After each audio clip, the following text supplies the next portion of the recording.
It really is incredible when you think that the prognosis for Wentz was being out 5 to 12 weeks. Here we are 5 weeks after him suffering that injury, and his coach is saying all signs look good. Yeah.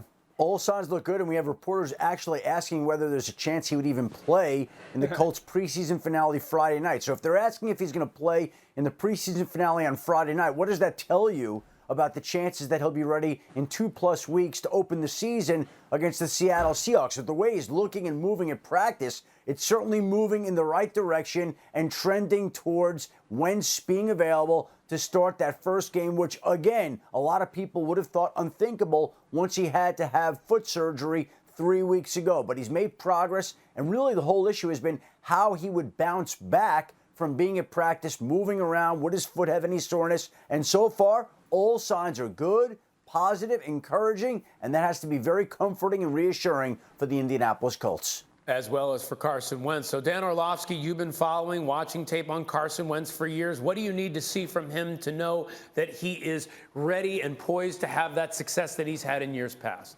Confidence with the football, value it, know where your eyes are supposed to be and throw the ball to the right spot. And trust that those people around you are going to go get hits as well. You know, the baseball reference. It always seemed like last year, for the majority of it, he was trying to go hit home runs. Just, all right, I'm up at bat, let me go hit a home run. Not trusting that those people around him in the batting order were going to get some singles as well. And all you got to do is put a good swing on the bat. He's got talent around him.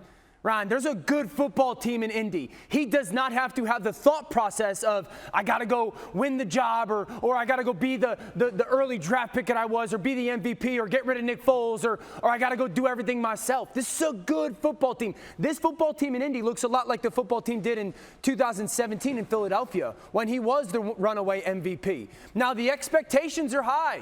Make no bones about it. I have kind of given the reasons of why the struggles were what they were. The expectations are high. This is an 11-5 football team last year. That is very much so the same team back.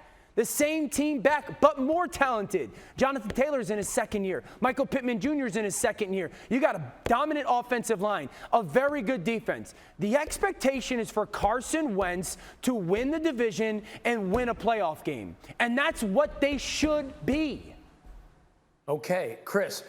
Is that what constitutes a successful season for Carson Wentz and the Colts? Division, playoff game, or is it more? No, I think Dan is spot on. And to take it a step further, if those things don't happen, then you have to call in question why Chris Ballard made the trade in the first place.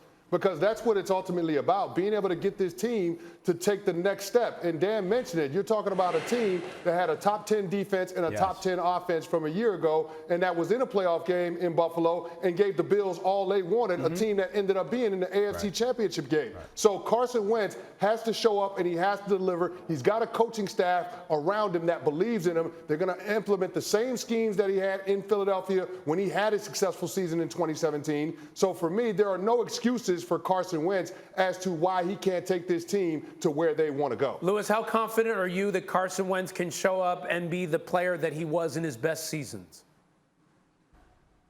Look, I'm very confident simply because I'm someone who believes in the relationship aspect of this game. And I believe in the trust aspect of this game and how it positively impacts your performance. And that's not just football, that's life, period. Okay, you got people who are vouching for you and people who understand how you roll and how you vibe and how to get the best out of you. You know, those are the kind of things that lead ultimately to you really maximizing your potential. This was the only place that Carson really could go to in order to really maximize his potential. He has spoke glowingly about Frank Reich and his relationship and his affection for him, and then vice versa. And Chris Ballard has said, I love my locker room. I love how I built my team. This is the cherry on top that takes us to the next level. And believe it, look, he's following one of the great leaders in the NFL in Phillip Rivers, who is a Hall of Fame quarterback. He has to, look, it is without a doubt, win this division, get to the playoffs, win a game, challenge for the AFC title, or bust. It's that simple. Thank you for watching ESPN on YouTube. For live streaming sports and premium content, subscribe to ESPN+.